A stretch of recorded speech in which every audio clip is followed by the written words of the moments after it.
The silence in courtroom 4B was deafening, the kind that usually precedes a life sentence, not a divorce decree. Nathaniel Sterling, the tech mogul of Seattle, leaned back in his leather chair and smirked. It was a subtle, arrogant curl of the lip that screamed victory. He thought he had buried his assets deep enough that the law couldn't touch them. He thought his wife, Audrey, was just a broken woman begging for scraps. He was wrong. In her trembling hand, she didn't hold a tissue. She held a document he had signed 3 years ago. A document he had completely forgotten. The smirk was about to cost him $50 million. The air in the Superior Court of Washington smelled of floor wax and stale coffee, a scent Audrey Sterling had come to associate with the slow suffocation of her marriage. She sat at the plaintiff's table, her hands folded neatly in her lap, focusing on the rhythmic ticking of the clock on the back wall. It was November 14th, a Tuesday. It was supposed to be the day her life officially ended, or at least the life she had known for the past 12 years. Across the aisle, her husband, Nathaniel Sterling, looked as if he were attending a board meeting rather than the dissolution of his family. He wore a bespoke navy suit, the fabric Italian, cut to accentuate the broad shoulders that had once made Audrey feel safe. Now they just looked like a barricade. Beside him sat his attorney, Harrison Cole, a man whose reputation in Seattle was less legal counsel and more attack dog. Cole was currently shuffling papers with a theatrical flair, ensuring the diamond cufflinks on his wrists caught the overhead fluorescent lights. "Your Honor!" Cole's voice boomed, filling the small courtroom. "My client has been more than generous. The offer of alimony is consistent with his current reported income. Mrs. Sterling's insistence on these alleged hidden assets is nothing more than a fantasy born of bitterness. There is no money in the Cayman accounts. There is no shell company in Zurich. Mr. Sterling's tech startup, Nebula Stream, is currently operating at a loss." Audrey didn't flinch. She kept her eyes on the judge, the Honorable Judge Prentice, a stern woman with wire-rimmed glasses who looked like she had little patience for theatrics. Nathaniel turned his head slightly. His eyes, a piercing, icy blue, locked onto Audrey's. And then it happened. The smirk. It wasn't a smile of warmth. It was the expression of a predator watching a wounded animal limp in circles. It was a smirk that said, "I won. You lose. You were always just a stepping stone." He leaned over to his lawyer, whispering something that made Cole chuckle softly. The disrespect was palpable.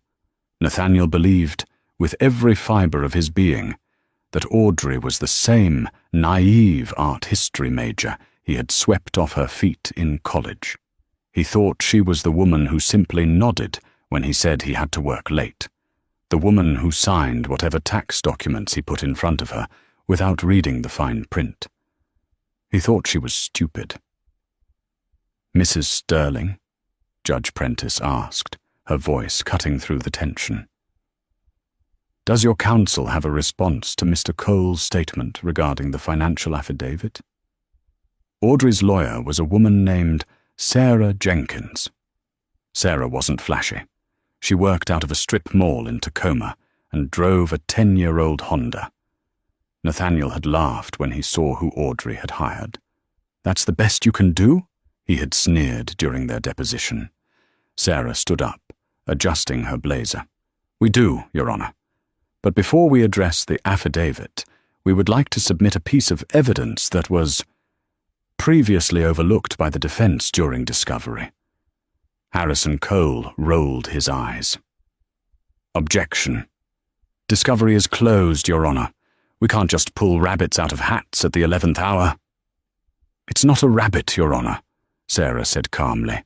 "It's a notarized document signed by Mr. Sterling himself, dated August 12th, 2022. Nathaniel's brow furrowed. The smirk faltered for a fraction of a second. August 2022. He racked his brain. That was 3 years ago, the year Nebula Stream went public, the year he had started seeing Sienna, his 24-year-old VP of marketing. He had signed thousands of documents that year. What could they possibly have? "I'll allow it, but make it quick," Judge Prentice ruled, waving her hand. Sarah walked toward the bench, handing a folder to the bailiff, then placed a copy on the defense table. Nathaniel snatched the paper before his lawyer could touch it. The courtroom went silent. Audrey watched her husband's face. She saw the moment his eyes scanned the header. She saw the blood drain from his cheeks, turning his tan skin a sickly shade of grey. She saw his throat bob as he swallowed hard. The smirk was gone. "What is this?" Harrison Cole hissed, leaning over Nathaniel's shoulder to read the paper. "It appears," Sarah said, her voice ringing clear and strong, "to be a declaration of trust regarding an entity known as Blackwood Holdings. In this document, Mr. Sterling explicitly acknowledges that he is the sole beneficiary of Blackwood, a company that currently holds the deed to a $20 million commercial property in downtown Seattle and, if I'm reading the bank statements attached correctly, approximately $12 million in liquid cash."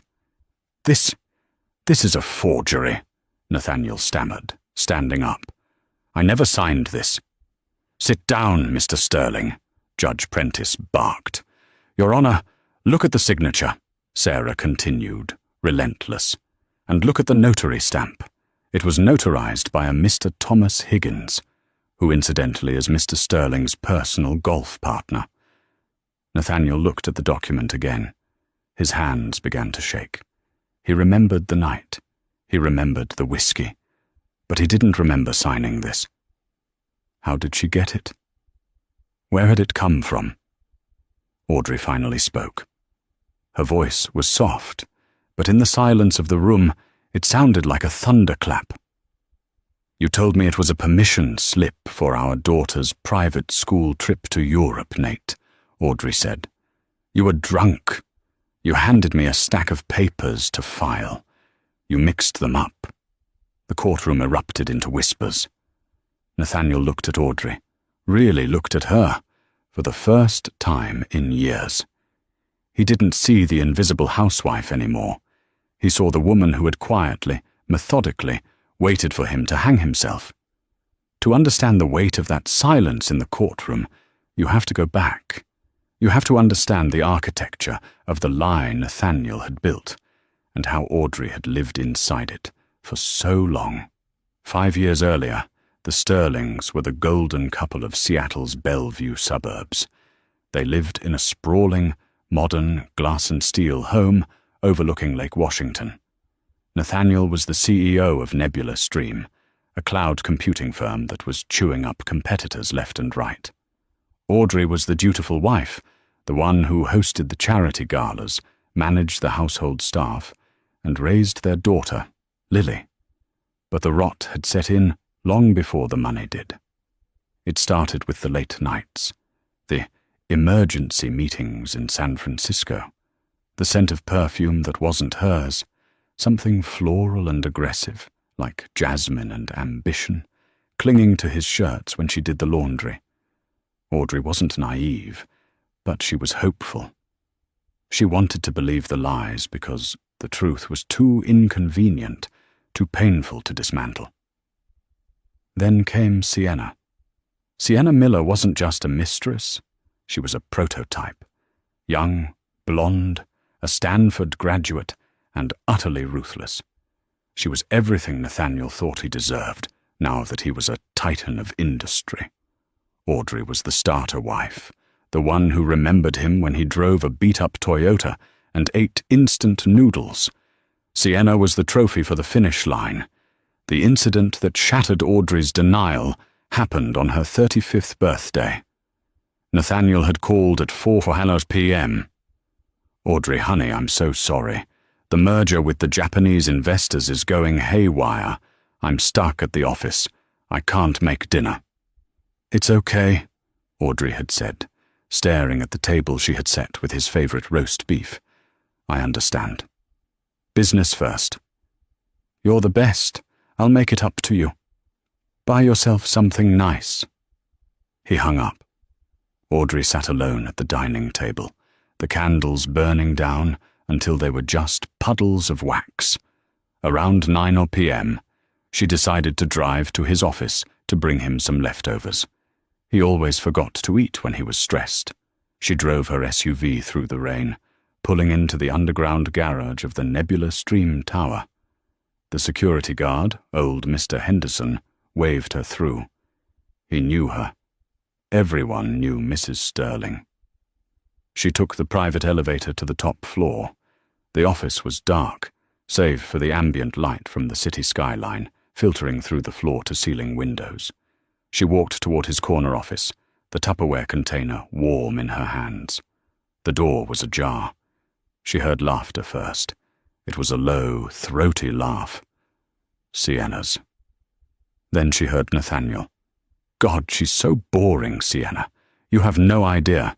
It's like living with a nun. I ask for a divorce. She cries about family values. I just need to get the IPO launched, secure the assets, and then I can cut her loose with the bare minimum." "Don't be too mean, Nate," Sienna cooed. "She raised your kid." "She's a glorified nanny," Nathaniel scoffed. The cruelty in his voice was casual, easy. "Once the Blackwood deal goes through, I'll move the liquid cash there. On paper, I'll be broke. She'll get the house, sure, but she won't get a dime of the real money. I'm not letting her take half of my genius." Audrey stood frozen in the hallway. The Tupperware container slipped from her numb fingers. It hit the carpet with a dull thud, the lid popping off. Roast beef and gravy spilled onto the pristine grey carpet. Inside the office, the laughter stopped. "What was that?" Sienna asked. Audrey didn't wait. She turned and ran. She ran back to the elevator, jamming the button, her heart hammering against her ribs like a trapped bird. She made it to the car before she vomited into a trash can near the parking pillars. Driving home, the tears didn't come.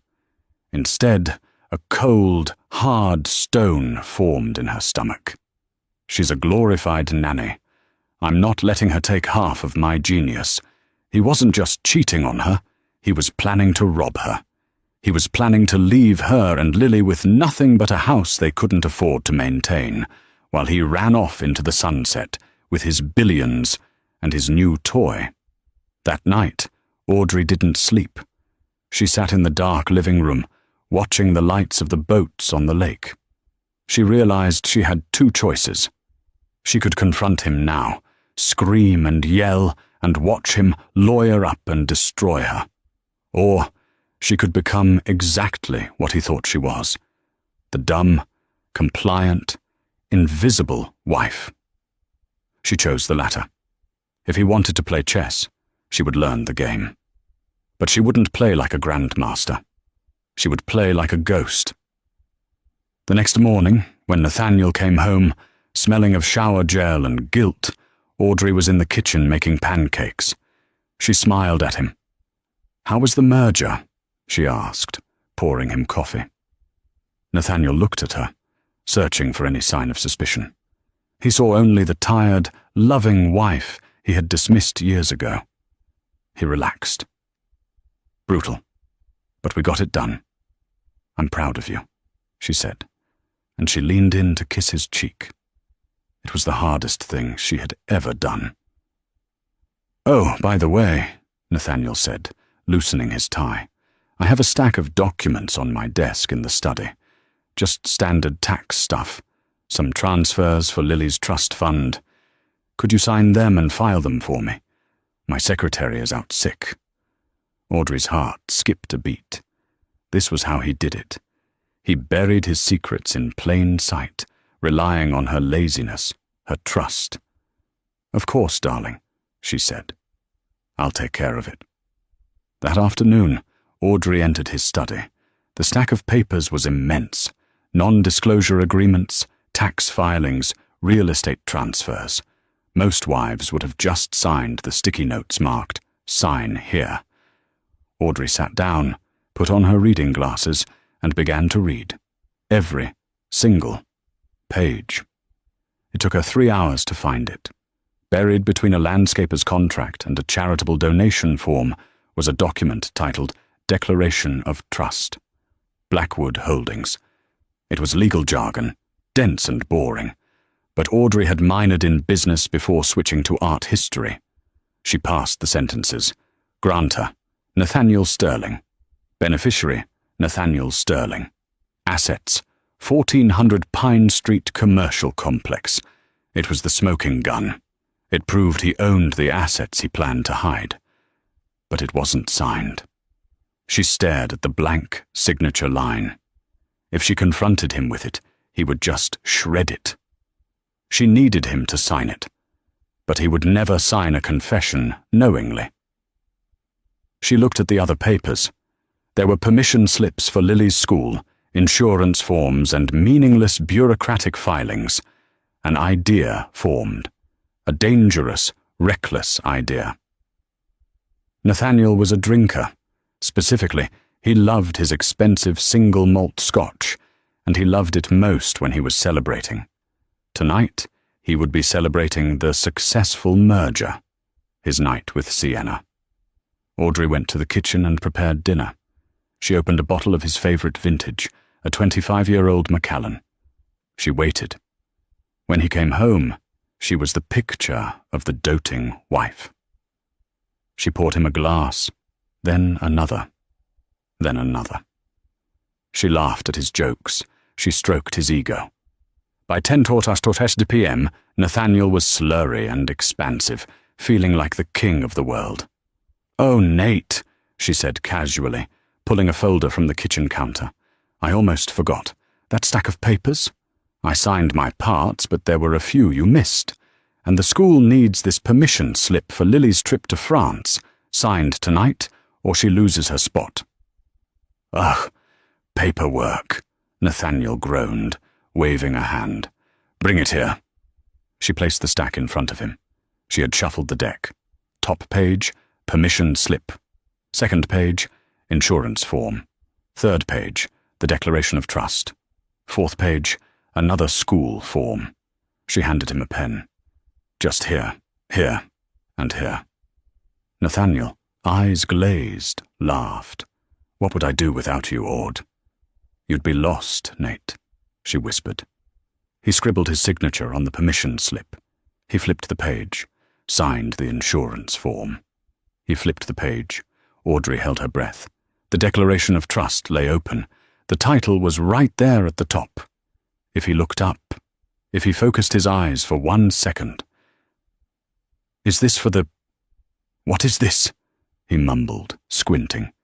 "That's the liability waiver for the ski trip, I think," Audrey lied smoothly. "Or the trust transfer for her tuition." "Right. Tuition." He signed his name with a flourish. Nathaniel J. Sterling. He flipped the page. Audrey felt a rush of adrenaline so potent she almost fainted. He had done it. "All done," he said, pushing the papers away. "Now, come here." She let him hug her. She let him smell like the whiskey that had just cost him everything. The next day, she took the document to Thomas Higgins, their neighbor and a notary public. Thomas was a nice old man who trusted the Sterlings implicitly. "Nate signed this last night for the business, Tom," she said. "He forgot to get it stamped. Can you help me out? He's in meetings all day." "Technically, he should be here, Audrey," Tom said, adjusting his glasses. "I know, but he's flying to Tokyo tonight. You know his signature." Tom looked at the signature. It was unmistakably Nathaniel's drunk scrawl. "All right for you, Aud." He stamped it. Audrey took the document, drove to the bank, rented a safety deposit box in her name only, and locked the paper inside. She didn't file for divorce the next day. She didn't file the next month. She waited 3 years. She waited until Nebula Stream's stock peaked. She waited until the hidden account grew fat with diverted funds. She waited until he felt invincible. And now, here they were. Judge Prentice held the document up to the light, her eyes narrowing behind her spectacles. The silence in the courtroom had shifted texture. Before, it was the silence of a tomb. Now, it was the silence of a bomb squad, waiting to see if the red wire was the right one to cut. "Mr. Cole," Judge Prentice said, lowering the paper slowly. "This document appears to be in order. It bears your client's signature, a notary seal from a registered notary in King County, and it is dated 3 years ago. You claimed in your opening statement that Blackwood Holdings was a phantom entity invented by Mrs. Sterling to harass your client. Yet, here is your client's signature declaring himself the grantor and beneficiary of said entity." Harrison Cole was sweating. It was a fine sheen, visible only because the courtroom lights were unforgiving. He stood up, buttoning his jacket, a subconscious defensive maneuver. "Your Honor, my client does not recall signing this. As he stated, he may have been impaired, or perhaps this document was slipped into a stack of unrelated paperwork. We move to have it dismissed on the grounds of—" "On the grounds of what?" Sarah Jenkins interrupted, not waiting for the judge's permission. She stood tall, her cheap blazer looking like armor now. "Fraud? Are you suggesting Mr. Sterling committed fraud when he signed it? Or are you suggesting he was incompetent? Because if he was incompetent on the night of August 12th, 2022, then we have a problem." Sarah picked up a second piece of paper from her table. On that same night, August 12th, Mr. Sterling also signed a board resolution for Nebula Stream, authorizing a Series B funding round worth $40 million. Are we to tell the SEC and his investors that he was impaired when he signed that too?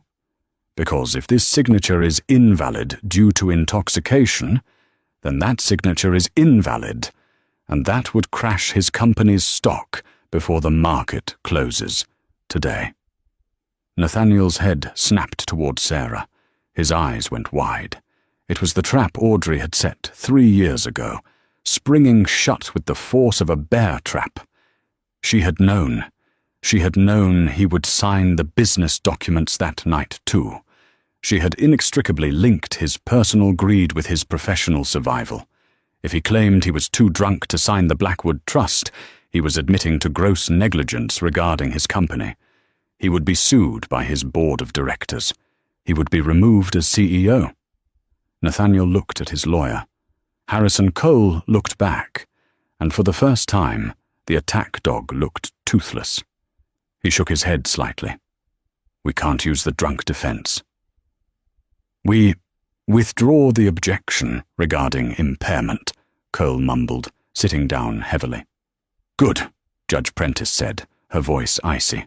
"The document is admitted into evidence as Exhibit A. Now let's talk about the assets within Blackwood Holdings." Audrey watched Nathaniel. He was no longer looking at her. He was staring at the table, his knuckles white as he gripped a pen. He was doing the math. Blackwood held the commercial complex on Pine Street. He had bought that building for $20 million. It was now worth $35. It also held the liquid cash he had been siphoning off from Nebula Stream's profits under the guise of consulting fees paid to shell companies. Sarah continued, pacing in front of the bench. "Your Honor, this document proves that Mr. Sterling has committed perjury. He signed a financial affidavit 3 weeks ago, stating under oath that his total net worth was $6 million. The assets in Blackwood alone exceed $45 million. This isn't just a divorce case anymore. This is an attempt to defraud the court." "Mr. Sterling," the judge said, turning her gaze on him. It felt like a laser beam. "Stand up." Nathaniel stood, his legs feeling like jelly. "Your Honor, I can explain. My accountant handles the structures. I didn't realize Blackwood was considered a personal asset. I thought it was a corporate subsidiary." You are the CEO of a tech conglomerate, Mr. Sterling, the judge snapped. Do not play the fool with me. You signed a declaration of trust. That is a personal estate planning tool, not a corporate structure. You hid $50 million from this court and from your wife. It was for the business, Nathaniel blurted out, his voice cracking. It was a rainy day fund. The market is volatile. And yet, Sarah interjected, bank records show withdrawals from Blackwood used to purchase a penthouse in Miami, a Porsche 911 registered to a Ms. Sienna Miller, and, oh yes, a diamond necklace valued at $80,000. Audrey flinched slightly at the mention of the necklace. She remembered seeing the charge on a credit card statement he had quickly hidden. He had told her it was a server expense. A server expense. The judge slammed her gavel. It wasn't a loud bang, but it signaled the end of Nathaniel's control. I am ordering an immediate freeze on all assets held by Blackwood Holdings, Judge Prentice ruled. I am also ordering a forensic audit of Nebula Stream's finances to determine if shareholder funds were commingled with this private trust. And Mr. Sterling, I am holding you in contempt of court for the falsified affidavit. Bailiff, take Mr. Sterling into custody until his bail hearing tomorrow morning. The room gasped.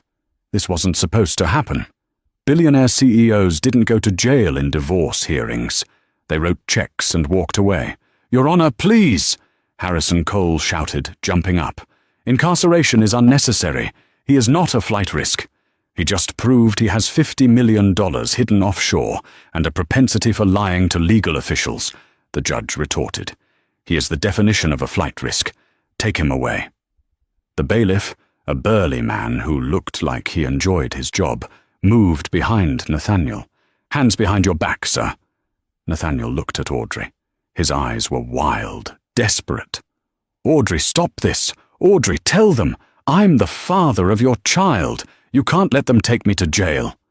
Audrey stood up slowly. She looked at the man who had called her a glorified nanny.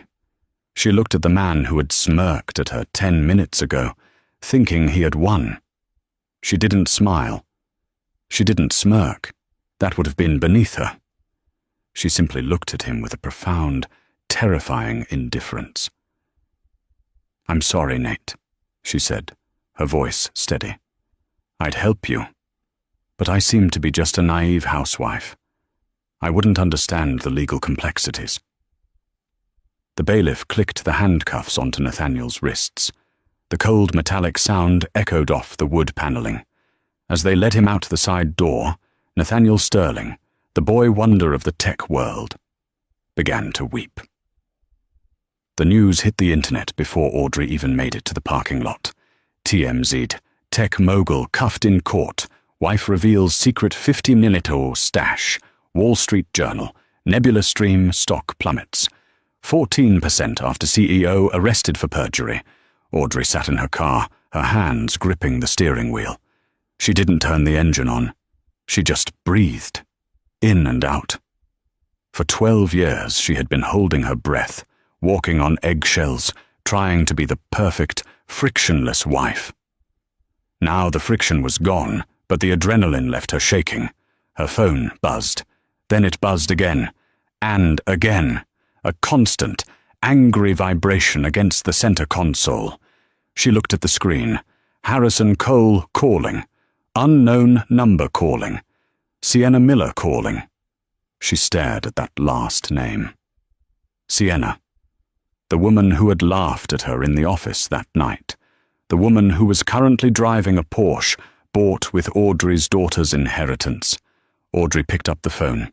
She swiped accept. Hello, Sienna, Audrey said. You bitch, Sienna's voice hissed on the other end. She sounded frantic. There was background noise, sirens, shouting. What did you do? The FBI is at the office. They're seizing the servers. They're asking about the car. It's not your car, Sienna, Audrey said calmly. It belongs to Blackwood Holdings, which means it's currently frozen by the state of Washington. I'd suggest you don't try to drive it, or hide it. That would be obstruction of justice." "I didn't know," Sienna screamed. "He told me he bought it. He told me the divorce was done. You ruined everything." "I didn't ruin anything," Audrey replied. "I just turned on the lights. The cockroaches did the rest." She hung up and blocked the number. Audrey started the car and drove. She didn't go home. She went to the one place she knew Nathaniel would never look for her, even if he made bail. She drove to a small diner in West Seattle, the Rusty Spoon. It was a dive, sticky tables, burnt coffee, and the best cherry pie in the state. It was where her father used to take her before he died.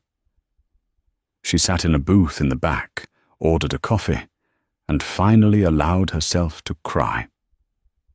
Not out of sadness for Nathaniel, but out of grief for the time she had lost.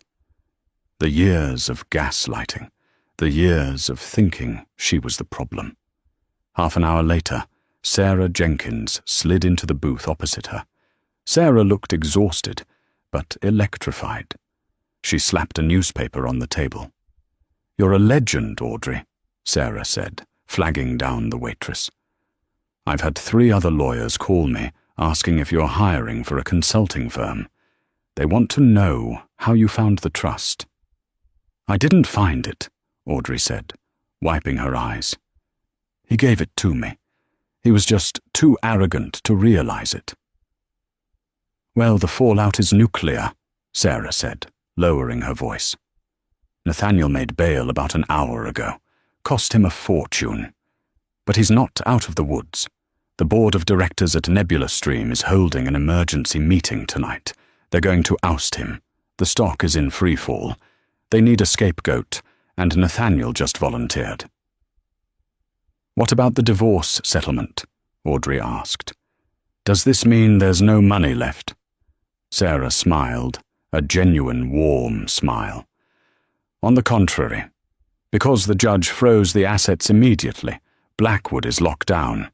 Nathaniel can't touch it to pay his legal fees or his debts.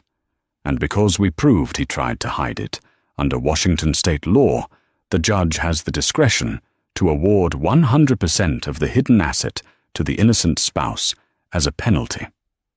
Audrey stared at her coffee. "So, I get Blackwood. You get the building, you get the cash, you get the Porsche," Sarah chuckled, "though I imagine you'll want to sell that." "Burn it," Audrey muttered. "I want to burn it."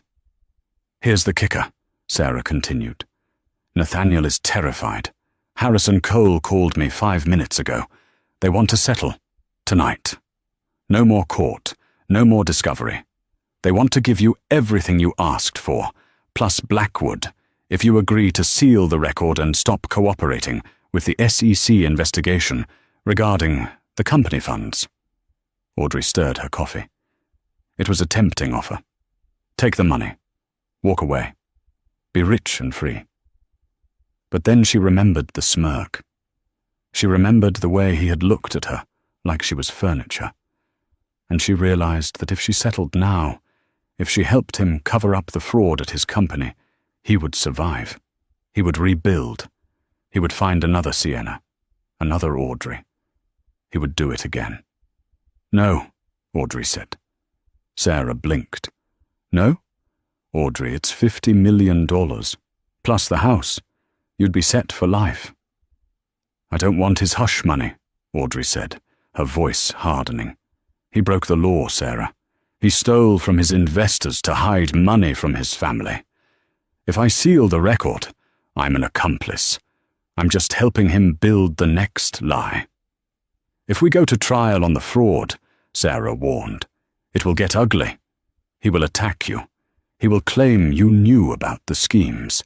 He will try to drag your name through the mud to save his own skin."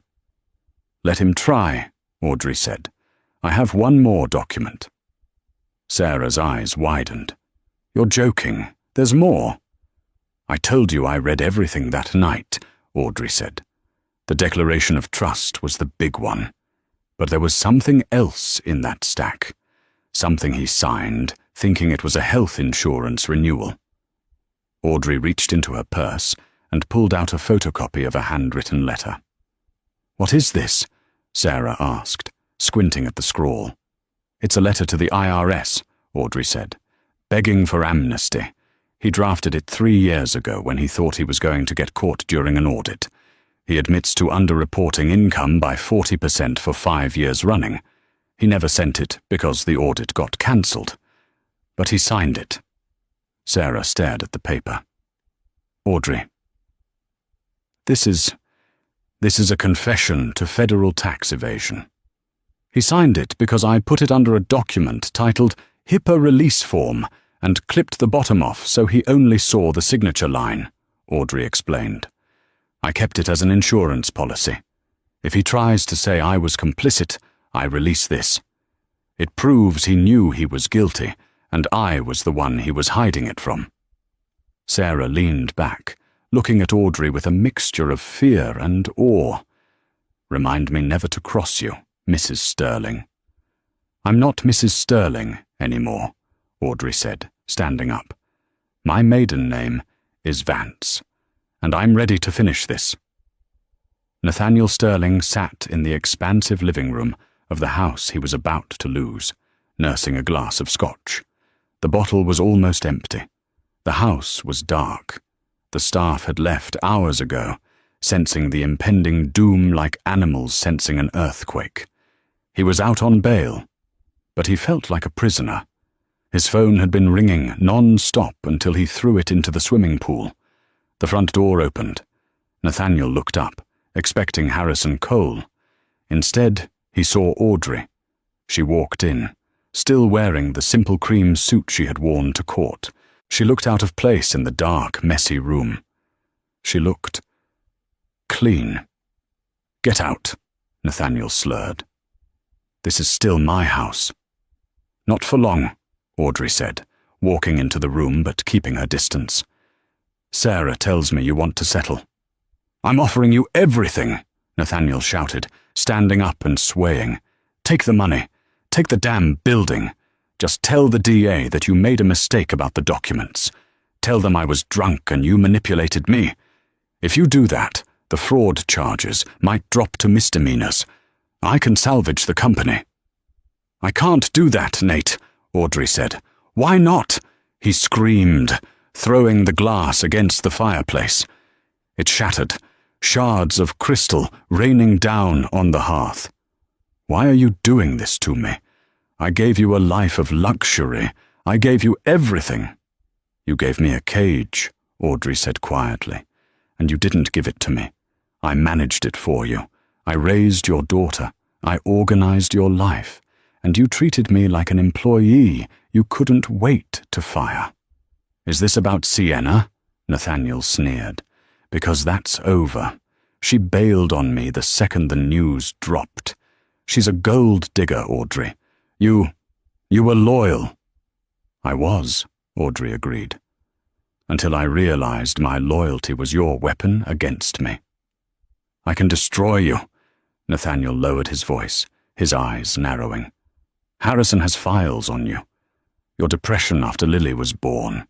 The therapy sessions. We can paint you as unstable, vindictive, a scorned woman making up stories." "Go ahead," Audrey said. She reached into her pocket and pulled out the photocopy of the IRS letter. She placed it on the coffee table. Nathaniel squinted at it. He picked it up. As he read, the color drained from his face, leaving him ghostly pale. "You kept this?" he whispered. "I thought I shredded this." "You shredded the draft," Audrey said. "I kept the signed original." Nathaniel collapsed onto the sofa. He held his head in his hands. This was the nail in the coffin. The trust was state crime. This was federal. This was prison time. Real prison time. Not white-collar resort prison. "What do you want?" he asked, his voice broken. "I want you to resign from Nebula Stream," Audrey said. "Tonight, before the board fires you. I want you to plead guilty to the tax charges, so Lily doesn't have to see her father dragged through a year-long trial. And I want full custody. You can have supervised visits." "Full custody?" Nathaniel looked up. "She's my daughter. She's a prop to you, Nate. You missed her birthday 3 years in a row. You don't even know the name of her math teacher." Nathaniel stayed silent. He knew she was right. He knew he had lost. "If I do this..." Nathaniel hesitated. "If I plead guilty, will you visit me?" Audrey looked at him. She saw the pathetic, broken man beneath the expensive suit. For a moment, she felt pity. But then she remembered the smirk. "No, Nate," she said, turning to leave. "I won't. But I'll make sure Lily sends you a card on your birthday." She walked to the door. "Audrey," he called out. She paused, her hand on the latch. "How long?" he asked. "How long were you planning to this?" Audrey looked back over her shoulder. The moonlight caught her face, illuminating a strength he had never bothered to notice. "Since the moment you laughed at me in your office," she said. "Since the moment you called me a glorified nanny, you underestimated me, Nathaniel. That was your only crime. The rest was just details." She opened the door and walked out into the cool night air. The driveway was empty, save for her car. She got in, started the engine, and didn't look back at the mansion on the hill. The months leading up to the sentencing were a blur of media frenzies, subpoenas, and the slow, agonizing dismantling of Nathaniel Sterling's empire. The plea deal had been signed, a document as heavy with consequence as the Declaration of Trust had been with deceit. Nathaniel had agreed to plead guilty to 1 count of tax evasion and 1 count of securities fraud.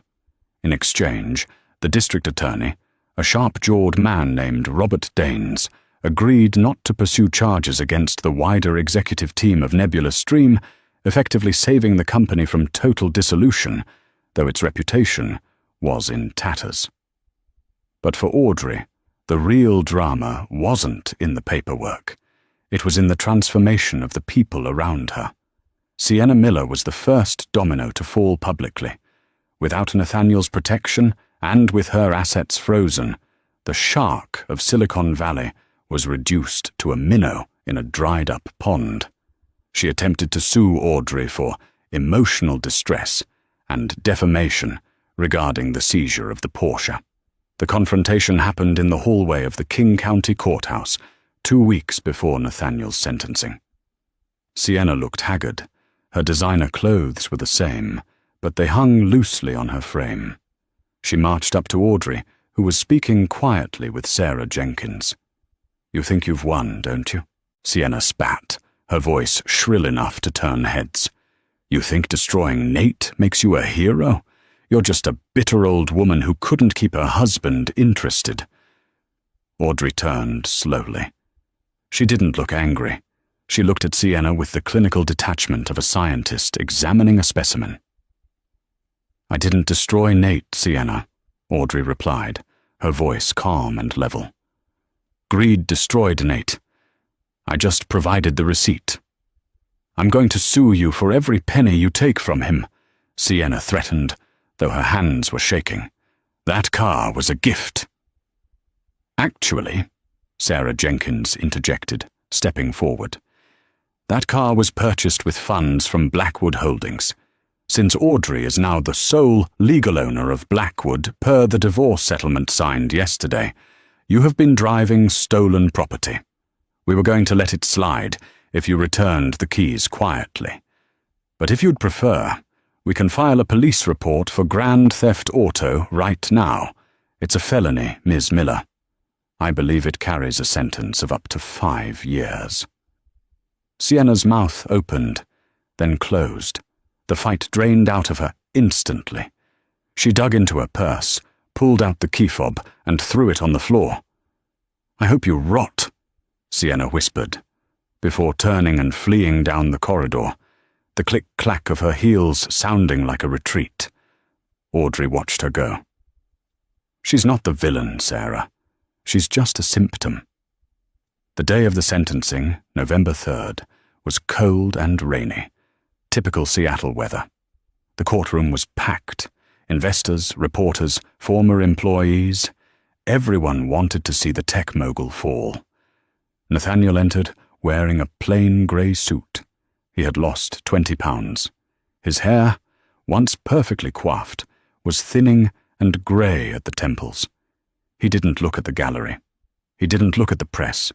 He looked only at the table in front of him. When Judge Prentice asked if he had anything to say, Nathaniel stood up.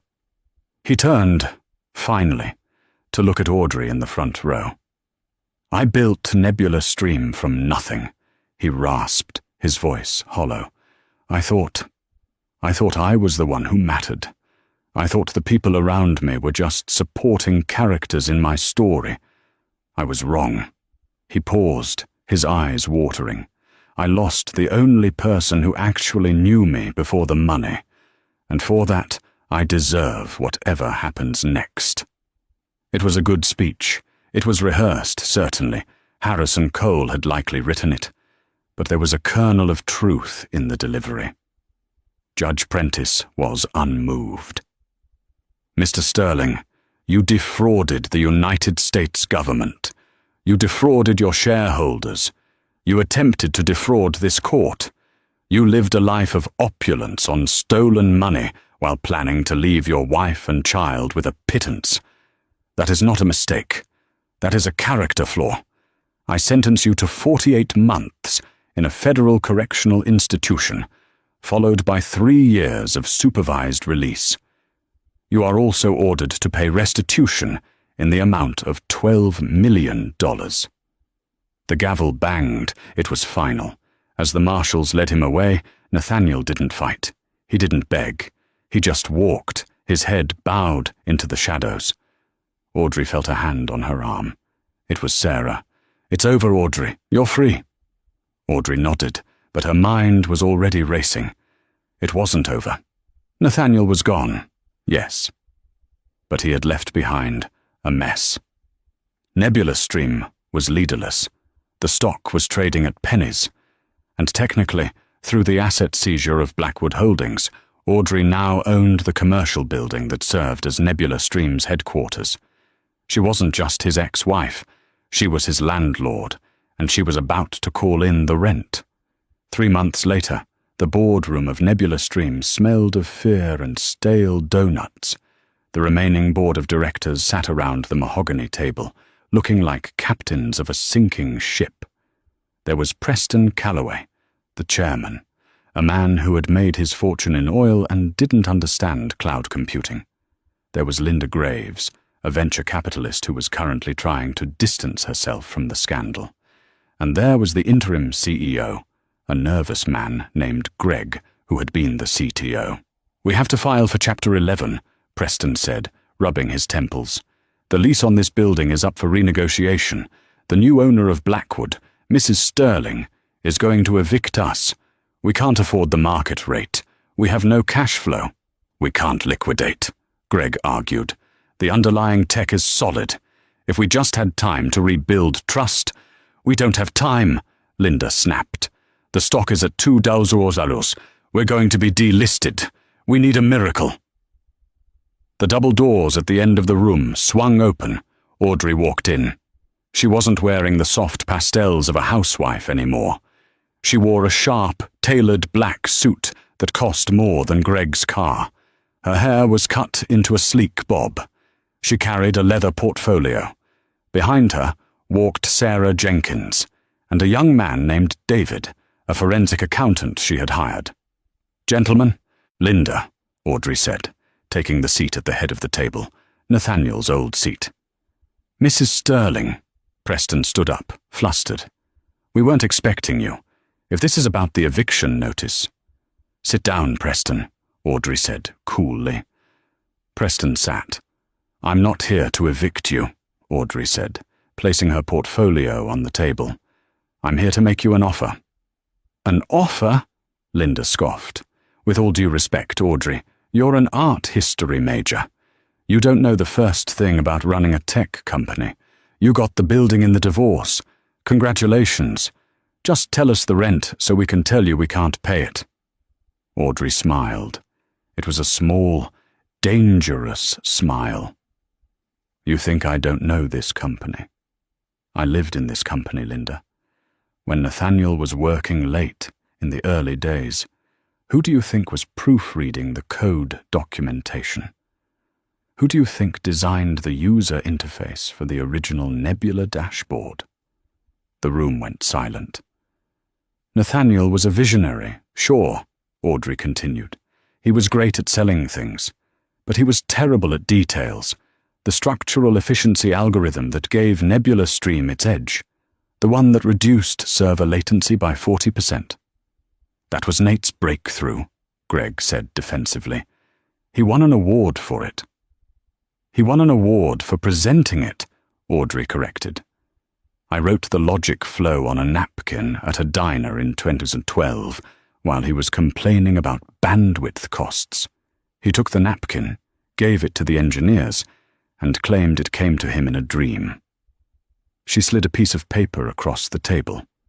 It was a photocopy of an old notebook page dated 2012. The handwriting was unmistakably Audrey's. It outlined the exact logic tree that was the foundation of the company's success. Greg picked it up, his mouth dropping open. This is the source node protocol." "Yes, it is," Audrey said. "I didn't mind him taking the credit. I wanted him to succeed. I wanted our family to succeed. But now I'm taking back what's mine." "What do you want?" Preston asked, his voice shaking. "I own the building," Audrey said. "I own the intellectual property rights to the core algorithm, which I can prove in court with my original notebooks.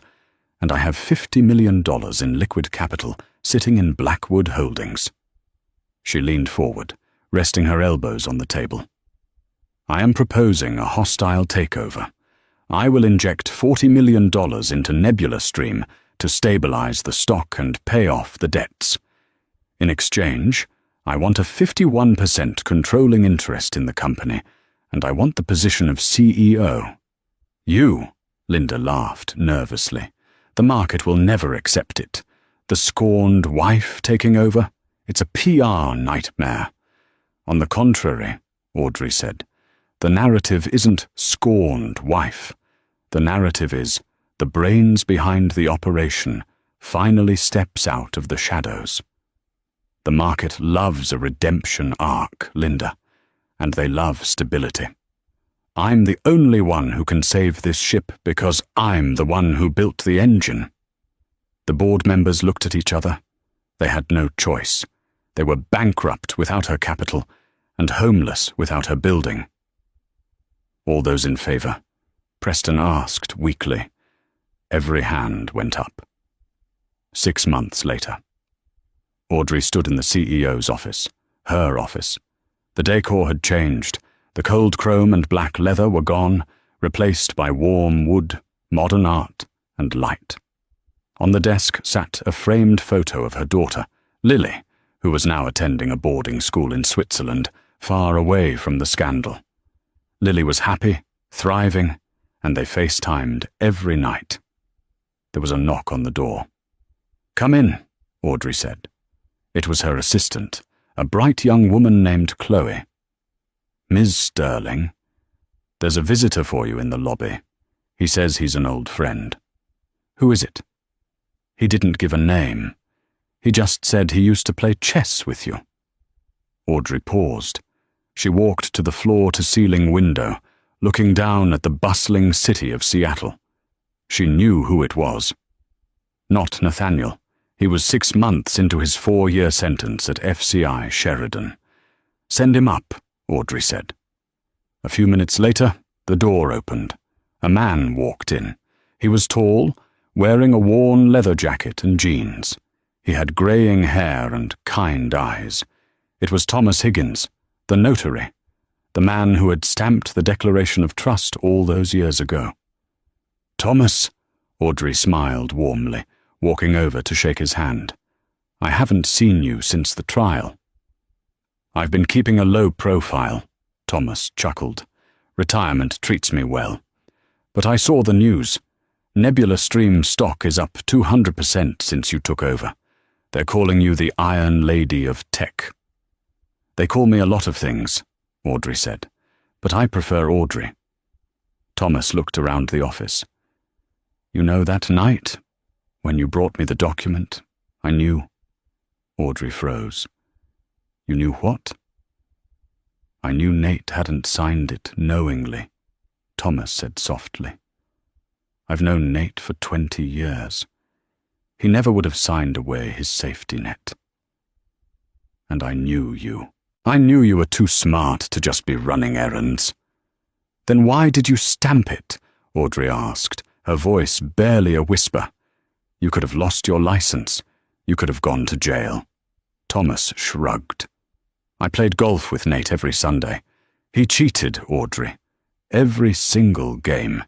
He kicked the ball out of the rough. He miscounted his strokes. He thought I didn't see it because I was old. But I saw it. He looked at her with a sparkle in his eye. I knew he was cheating on you too. I saw him with that girl at the club. And I saw how you kept your head high, how you raised that little girl while he was out playing big shot. So, when you came to me with that paper, I decided it was time for the cheater to pay a penalty stroke. Audrey felt tears prick her eyes. She had thought she was alone in her scheme. She had thought she was the only player on the board. Thank you, Thomas, she said. Don't thank me, Thomas said, turning to the door. You played the game, Audrey. You just needed someone to verify the scorecard. He paused at the door. Oh, and Audrey? Nate sent me a letter from prison. He wants to know if you'll visit. Audrey looked at her desk. She looked at the quarterly reports showing record profits. She looked at the photo of her smiling daughter.